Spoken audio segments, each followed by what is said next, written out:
Olá, seja bem-vindo ao programa Diálogo Aberto dessa semana e nós temos um tema muito importante para tratar com você. Você que acompanha o nosso programa todas as semanas, o nosso muito obrigado e sempre trazendo para você entrevistas, sempre trazendo temas importantes para discutirmos acerca do nosso dia a dia. E nós vamos falar hoje sobre o tema Janeiro Branco. É uma campanha que tem o objetivo de chamar a atenção para as questões de necessidades relacionadas à saúde mental e emocional, tanto de pessoas quanto também de instituições. De acordo com o DataSUS, o Pará registrou 2.967 internações por transtornos mentais e comportamentais de janeiro a dezembro de 2019 e 2.647 internações de janeiro a outubro de 2020. Os distúrbios mentais mais frequentes são transtorno de ansiedade, depressão, bipolaridade e risco de suicídio, além do transtorno obsessivo compulsivo, chamado de TOC. E para falar sobre a promoção da saúde mental e a prevenção de doenças mentais e aquilo que envolve todas essas questões ligadas a esse tema, eu recebo aqui no estúdio o psicólogo Nelson Vieira, que vai conversar conosco sobre esse tema. Muito obrigado, Nelson, pela sua presença aqui conosco. Imagina, para mim é uma satisfação enorme sempre que recebo o convite para estar aqui com vocês. É um prazer enorme estar aqui com você e a sua audiência. Muito obrigado. Nelson, para a gente começar essa conversa toda, o Janeiro Branco tem esse objetivo, né, de alertar para essas questões, de chamar atenção para o tema. O que você, de uma forma resumida, pode trazer para nós da importância de escolher um mês, né, durante o ano e logo no início do ano, e vindo deste ano que nós passamos, um ano inesquecível por tudo isso que envolveu, desafiante e abrindo as portas para o novo ano, renova a esperança, mas também a gente tem que ainda atentar para muitos cuidados relativos a essa pandemia que nos atingiu em cheio. Sem sombra de dúvidas. Na verdade, as campanhas de marketing que hoje envolvem os meses, né, Janeiro Branco, Setembro Amarelo, por exemplo, que promovem a saúde mental, têm por objetivo promover a saúde mental, a prevenção do risco de suicídio. São campanhas muito úteis no sentido de alertar a população para uma coisa muito séria que foi negligenciada durante muitos anos na nossa sociedade. Durante muitos anos, muitas pessoas acreditavam que uma pessoa deprimida, né, patologicamente deprimida, era tida como o preguiçoso, a pessoa que não quer nada com a vida, e era discriminado dentro da família, o que acaba por agravar ainda mais o seu estado mental. Consequentemente, com essas campanhas, hoje já se sabe, com os avanços científicos, né, hoje já se sabe que as patologias clínicas estão aí, são uma realidade, que elas afetam sobremaneira não apenas a pessoa que sofre, mas todo o seu entorno e também, consequentemente, acaba agravando também a saúde física em alguns aspectos. Porque jovens e idosos têm uma questão muito forte ligada a essa questão da depressão. É claro que a juventude tem toda aquela questão, formação de identidade, busca de referenciais em todos os sentidos. A gente sabe também que no caso dos idosos, a questão da finitude da vida, às vezes os lares os filhos já foram embora, aquele famoso, né, saiu do ninho, né, o ninho vazio, como a gente costuma dizer. Esses elementos a gente, digamos assim, é um lugar comum dessa percepção. Mas o momento que nós vivemos, né, com tudo isso de informação, não seria, até de forma paradoxal, uma forma desses jovens, por exemplo, buscarem alternativas e não necessariamente caírem em depressão ou ficarem sem rumo na hora de uma decisão? É interessante o que você está trazendo, Leno, porque a depressão está chegando cada vez mais cedo na nossa sociedade e, por incrível que pareça, é em função muito da ansiedade, né? Os jovens em função da ansiedade e os velhos em função de um passado que ele teve, um passado de repente glamouroso, um passado cheio de vida e que de repente já não se encontra mais do mesmo jeito, porque a tendência é que as coisas elas vão mudando.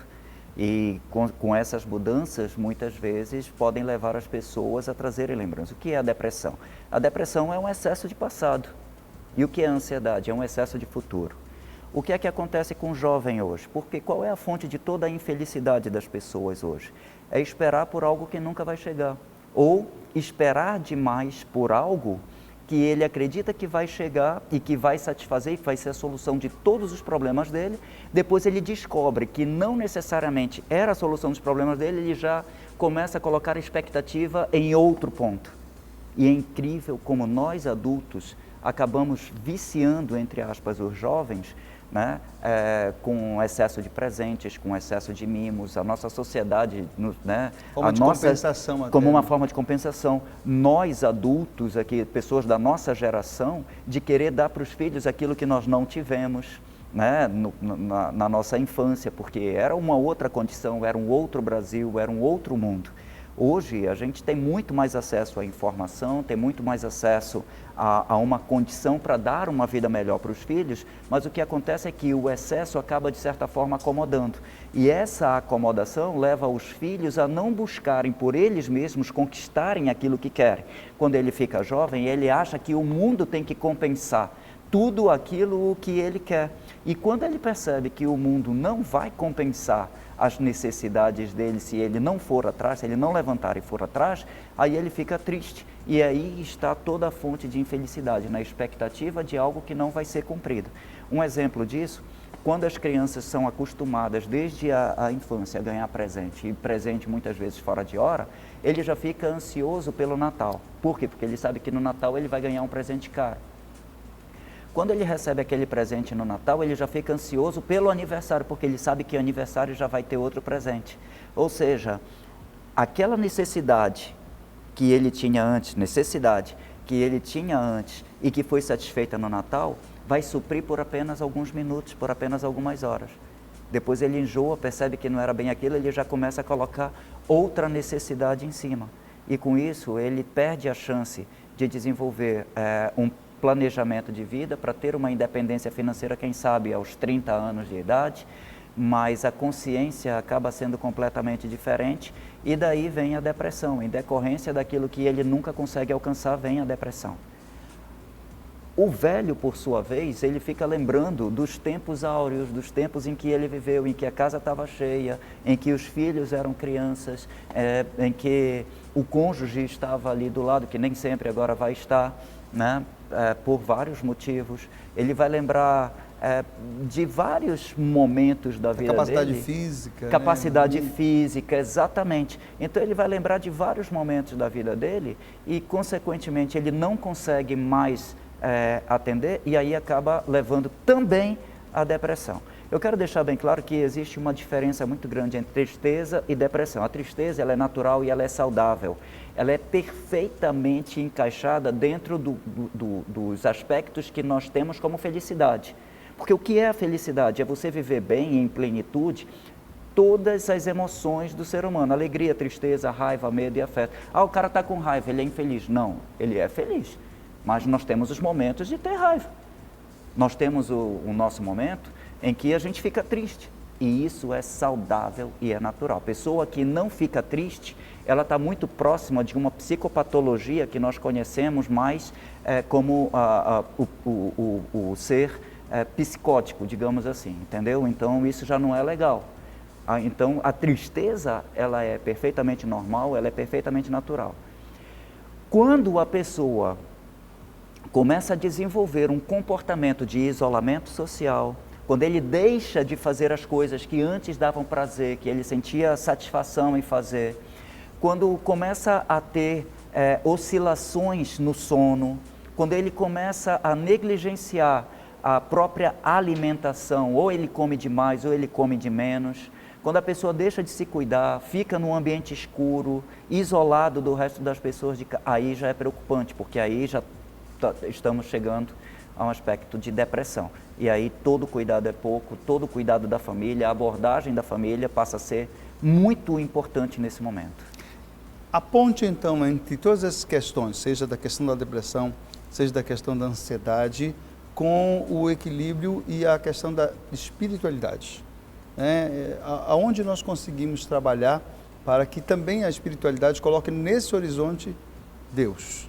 Sim. Como é que a gente pode avaliar isso aí? É muito importante porque nós, seres humanos, a gente tem uma capacidade de readaptação muito grande. Né? Um exemplo físico, se você perde a visão, você vai apurar o tato. Se você perde a audição, você vai apurar a visão.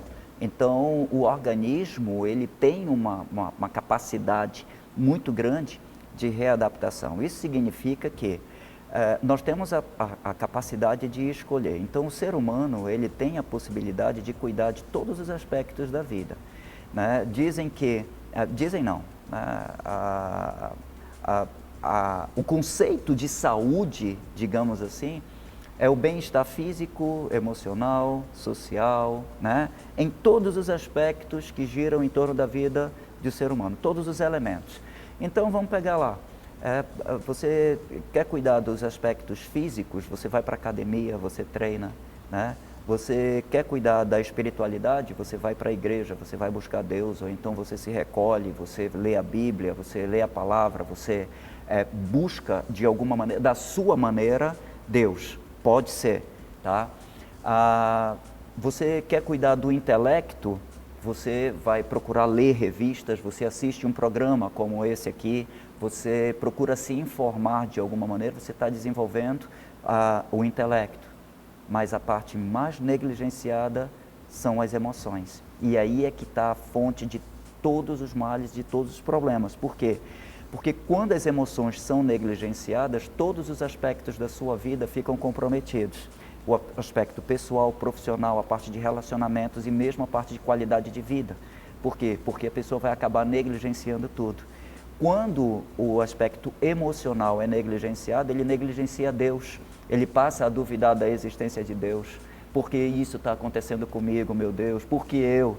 Sabe? Então, começa muitas vezes a blasfemar, como a gente fala, enfim. Ou a ser indiferente, né? Ou a ser indiferente. São João Paulo II falava do ateísmo prático no século XX. Então. E que a gente acabou trazendo também e cada vez mais intenso. Um período de tanta tecnologia, tanta informação, mas também tanto vazio existencial. Né? Tanto vazio existencial, exatamente. A gente vive rodeado de pessoas e ao mesmo tempo não tem ninguém perto. Por quê? Porque você vive rodeado de pessoas, mas não tem o carinho.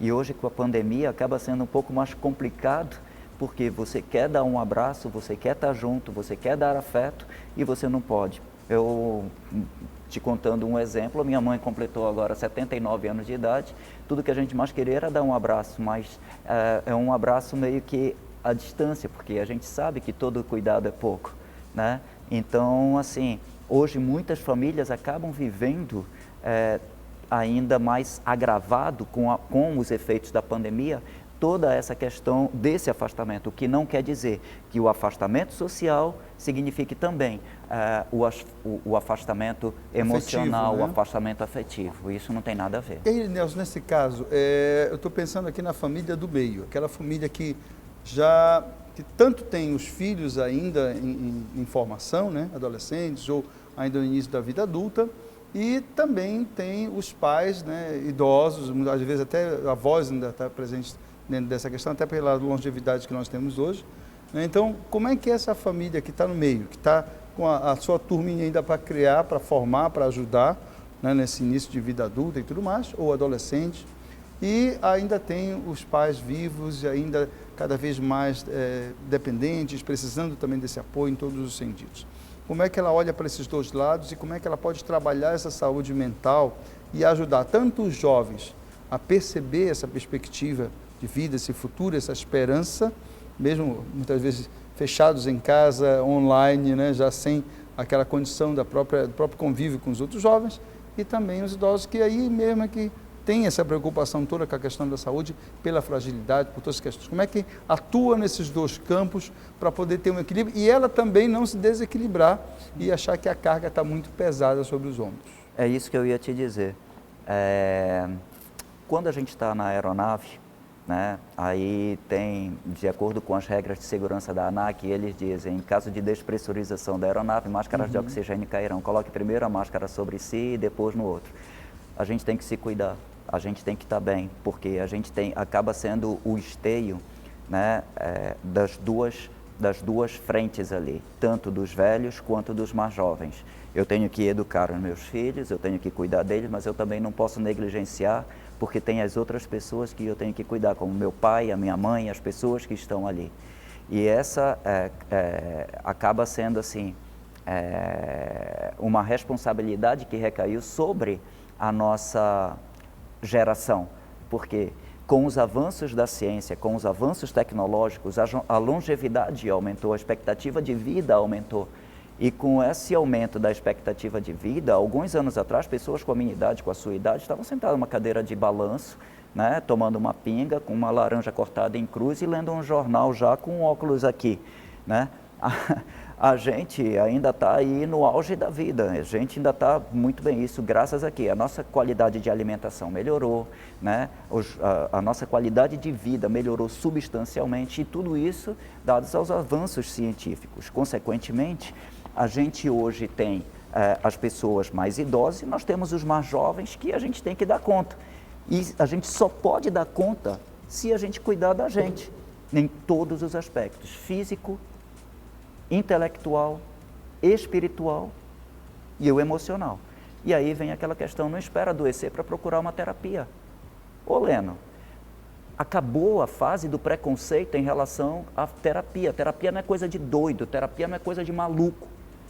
Terapia não é uma coisa, eu converso ali com o meu colega ali. Gente, tu vai conversar com o teu colega, você vai só se expor, porque na realidade ele não vai te ajudar em absolutamente nada. Fazer terapia, no sentido de se prevenir alguma patologia clínica, é extremamente importante, extremamente relevante hoje. Por que você faz exercícios físicos? Para prevenir alguma doença, para ficar bem, para ficar em forma. Concorda comigo? Com certeza. Dizem, inclusive, há estudos que apontam que as pessoas que se exercitam têm menor probabilidade de contrair a Covid, né? Estudos apontam. Quando você precisa cuidar dos aspectos, de outros aspectos, como a alimentação, você cuida da alimentação, você procura regrar, né? Ou você come um pouquinho mais ou um pouquinho menos, né? Ou seja, os consultórios com os nutrólogos, os nutricionistas estão aí para nos ajudar nesses aspectos, sabe? Ou seja, a gente se previne em tantas situações, mas a gente negligencia os aspectos emocionais. E eu nunca recebi tanta demanda agora em decorrência do Covid, como, aliás, tanta demanda como agora em decorrência do Covid. Pessoas procurando, por quê?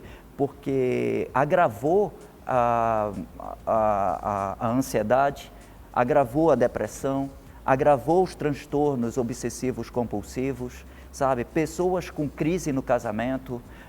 Até anteontem mesmo, uma pessoa me procurou pela parte da noite, já eram 8 horas da noite, desesperado, porque estava com fibromialgia, não estava conseguindo respirar direito, estava com dificuldade porque a esposa estava com um ciúme obsessivo, estava muito difícil a convivência dentro de casa, né, por conta desses aspectos. E o que é isso? É a falta de cuidados emocionais. Saber que eu consigo viver sozinho, apesar da outra pessoa, e você só consegue viver bem com outra pessoa quando você é capaz de viver bem sozinho. Porque se você não dá conta de viver bem sozinho, você não pode usar o outro como muleta, porque uma hora vai ficar pesado o fardo. E aí vem todos os transtornos, vem todas as crises. Eu queria fazer duas pontes aí, Nelson. A primeira, de uma forma lúdica, né, que foi tratado essas questões emocionais, que particularmente eu gosto muito, que é aquele filme Divertidamente. Ah, fantástico. Né? Ele fantástico. trabalha vários aspectos emocionais, alegria, medo, né, e tudo mais. E também trabalha a questão das âncoras, né, que é a família, que são justamente essas nossas pontes. Exatamente, né, onde a gente é o porto precisa, seguro. né, exatamente para poder buscar esse equilíbrio. E no filme ele trata do momento em que isso cai, o quanto você fica completamente desequilibrado, sem rumo e tudo mais. Essa é a primeira.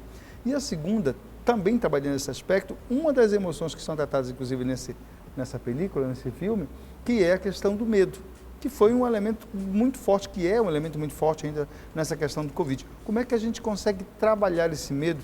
Porque o medo é necessário, porque ele também nos ajuda na nossa defesa, né, em todas essas questões que a gente precisa ter, mas quando ele perde esse controle e ele acaba fazendo com que a gente se em clausura e que não tenha mais relacionamento com ninguém, ou que viva numa quase paranoia de ver o vírus por tudo quanto é lado. Importante você diferenciar o medo da fobia. A fobia é quando você não tem controle sobre a tua ansiedade. É um transtorno de ansiedade. O medo, em demasia, é um transtorno de ansiedade. Então, pessoas que têm, por exemplo, diante de uma barata e tem pânico, ele paralisa, ele fica estático, o sangue parece que desce. Por causa de uma simples barata, que também está com medo dele. Que racionalmente não tem muita explicação. Não tem explicação, não tem explicação, né? Dizem que está ligado à nossa ancestralidade, aos primeiros momentos, mas é um negócio assim que... Culturalmente falando, antropologicamente falando, vamos buscar uma explicação lá no tempo das cavernas, enfim.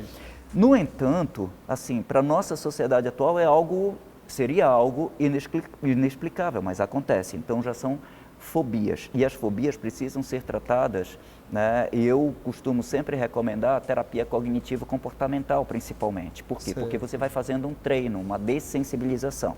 Pessoas que têm medo de elevador, pessoas que têm medo de locais fechados, pessoas que têm medo de determinados animais teoricamente inofensivos, como é o caso de uma barata, né? Enfim, então existem vários medos. Agora, com a pandemia, veio um medo agravante que é a fobia social, o medo de estar em meio a outras pessoas, né? Há pouco eu te contava, antes de nós entrarmos no ar, de uma vez que eu estava no shopping fazendo uma compra e tinha uma pessoa que, apesar de estar de máscara, mas estava fungando bastante.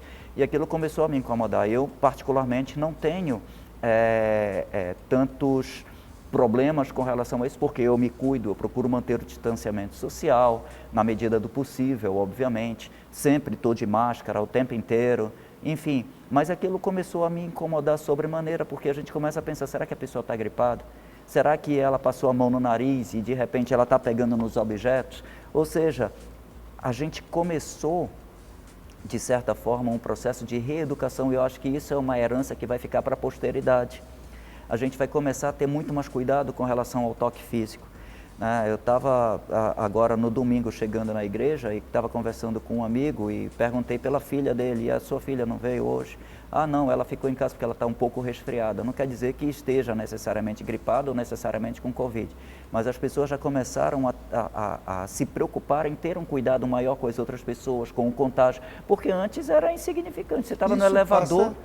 Né, pela questão da própria higiene, né, que nós negligenciávamos muito. Né? Negligenciávamos. Vê, por exemplo, em linha de servir, por exemplo, de restaurantes, quando era você mesmo, né, fazia o seu prato, você via as pessoas falando, inclusive. Exatamente. Hoje, agora de máscara, com luva.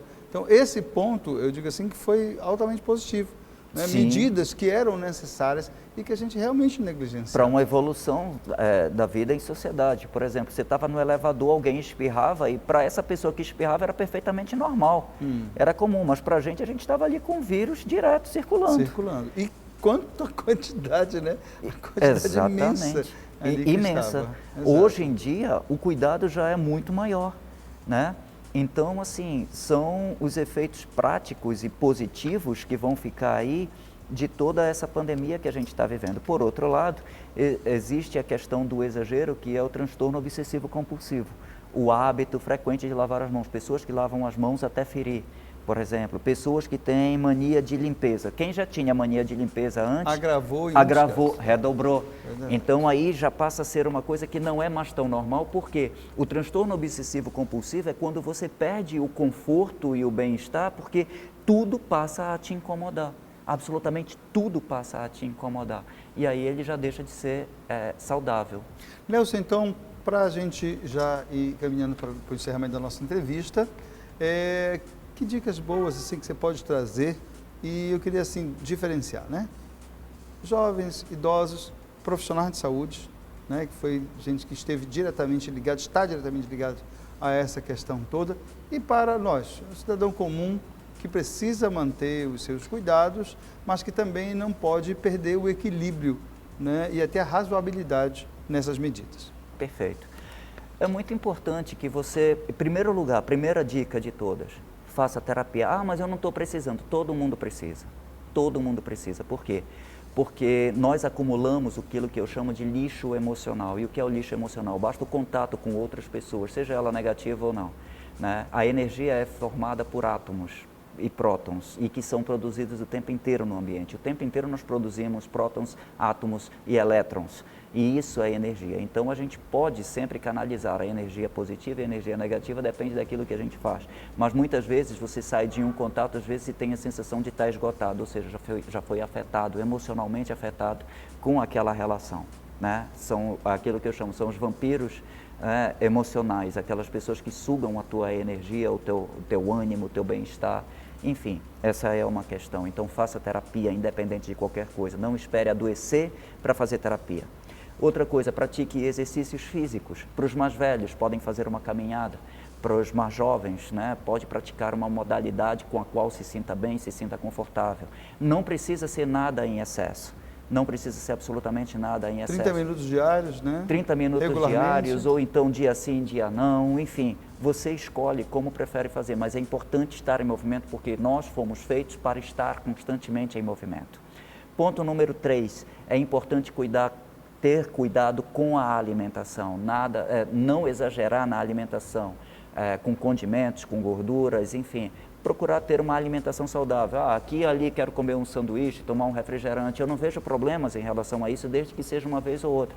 O problema está em você fazer isso dia sim e dia também. Por quê? Porque isso, consequentemente, vai afetar a tua saúde. É preciso ter cuidado também, principalmente com os aspectos emocionais, porque ele acaba adoecendo o corpo, de alguma forma. É aquilo que nós chamamos de doenças psicossomáticas. Doenças de ordem emocional e que acabam afetando, de alguma forma, todos os nossos órgãos internos. E, principalmente, doenças decorrentes do estresse. E aí entra a questão dos profissionais de saúde que lidam muito com o estresse, com a cobrança diária, enfim. Então, é muito, muito importante que os profissionais de saúde, principalmente, possam cuidar desses aspectos também, ou fazendo a meditação, ou cuidando através de oração, sabe? Ou através de terapia, ou não, e também através de terapia, porque todos nós precisamos, tá certo? E cuidar da questão do estresse, principalmente porque ele produz o cortisol e o cortisol acaba enfraquecendo as células de defesa do organismo, te deixando vulnerável, inclusive para a Covid. Ok, nós agradecemos aqui o Nelson, nosso psicólogo aqui para trazer essas informações para nós. Imagina, foi uma grande satisfação. E desejamos sucesso aí em todo esse trabalho. Obrigado, eu agradeço. Tudo isso que nós estamos vivendo. Muito obrigado pela sua presença aqui conosco. Eu que agradeço, foi uma satisfação enorme conversar com você, Helena. Obrigado a você que está em casa, desejo um ano extraordinário, de muito sucesso para todos vocês.